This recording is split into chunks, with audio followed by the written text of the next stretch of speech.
भूख की व्याकुलता को सहने का अभ्यास होना ही चाहिए परमार्थ के उपासक को।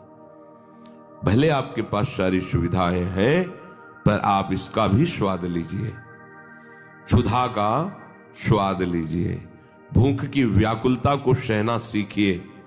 अगर इससे आप नहीं तो फिर ऐसे रोग होते जाएंगे शरीर में कि आपको उसी के आश्रित होना पड़ेगा। देखो, डॉक्टर की सोच और योगी की सोच दोनों की अलग अलग धारा है। डॉक्टर केवल शरीर को जानता है और वो पढ़ाई के अनुसार शरीर की नस नाड़ियों को कब क्या चाहिए उस विधान से जानता है। ना तो वो अनुभव किए हुए अपने में, और ना उसे प्राण का परिचय है, ना मन का परिचय है, ना बुद्धि का परिचय, ना चित्त का परिचय, ना आम का परिचय। आज तक कोई मशीन नहीं पैदा हुई कि ये प्राण है और ये मन है, ये बुद्धि, ये चित्त है कहीं? और योगी सबका परिचय जानता है, सबका अनुभव किए हुए। परमार्थ के पति को योगी की भगवत मार्ग में आरूढ़ महापुरुषों की बात माननी। कि डॉक्टर कहता है खाली पेट रहने से नुकसान है, अगर आप लंबे समय तक खाली पेट रहेंगे एसिड बनेगी, परेशानी होगी। योग कहता है खाली पेट रहने से वायु पचेगी, चर्बी भस्म होगी, जठराग्नि प्रबल होगी, आध्यात्मिक शक्ति बढ़ेगी। ये अनुभव की बात कह रहा हूं, ये अपने अनुभव की बात कह रहा हूं। कई दिन भोजन नहीं मिला, अगर शाम के घाट में जाके बैठे तो सतुआ ऐसे मिला है जैसे शहद में मिला के चाटने के लिए आयुर्वेदिक औषधि मिलती। इतना सतुआ सबके ढक्कन में डाल, सैकड़ों भिक्षुक बैठे हुए हैं घाट में, कोई एक थोड़ी बैठा। अब कोई मिठाई बांट रहा है तो किलो 2 किलो मिठाई लिया, एक आधी पीस सबको दर्द। बस एक बार 2 बार जो मिला उसी समय 10-20 मिनट में उठे, बस चल दिए। तब तो हमें बहुत भारी बीमार हो जाना चाहिए था डॉक्टर के अनुसार। और ये कम से कम 25-30 वर्ष दिनचर्या चली है कि 2 बजे के पहले कुछ नहीं खाना पीना। 2 बजे के पहले 24 घंटे में 2 बजे दिन में माधुकरी मांग करके पाना। शाम के अगर बिहारी जी के गए उधर मिल गया कुछ भिक्षा में थोड़ा डाल लिया, नहीं चाय नाश्ता ये सब कभी कुछ नहीं।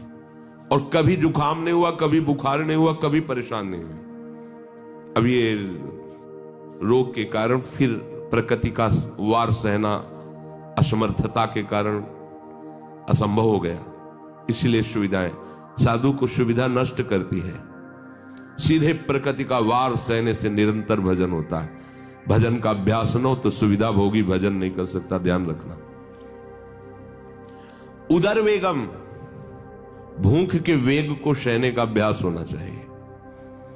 उपस्थ वेगम, जब जनेन्द्रीय मैथुन धर्म के लिए व्याकुल करती है तो अच्छे की निष्ठा फिसलने लगती है। इसलिए उपासक सावधान रहे, इस वेग को चिंतन में ही ना आने दे। वेग की स्थिति में जोर से नाम कीर्तन करे, कभी किसी से सांस भी न ले कि हमको काम सताता है, बात मान लेना। कभी किसी को व्यक्त भी स्वप्न में ना होने दे कि हमारे अंदर काम वेदना आती है। शांत और स्वयं में उसमें तन्मय ना हो, उसी समय कीर्तन करो। नहीं रहा जा रहा तो प्रियाजू से रो, काम दुख निकंदनी लाडली आपकी शरण में हूं, आप मुझे बचा लो, मुझे संभाल लो। हे प्रियाजू, ये वेदना सहने की सामर्थ्य दे दो या इस वेदना को मिटा दो। प्रार्थना करो अपने आराध्य देव से। यदि प्रार्थना करने की जरूरत नहीं है, पर यदि आप ऐसा समझते हैं कि मैं सहन नहीं कर पा रहा तो प्रार्थना कीजिए और उस समय चिंतन को बचाइए। अगर आपका चिंतन बच गया तो फिर चेष्टा नहीं होने पाएगी। चिंतन नहीं बचा तो आप फिर चेष्टा युक्त हो जाएंगे। ये वेग वाणी का, मन का, क्रोध का, हिंसा का, उदर का, उपस्थ का यदि आप नहीं सहन करते तो ये आपके भजन में बाधा डाल देंगे, निरंतर भजन नहीं होने देंगे।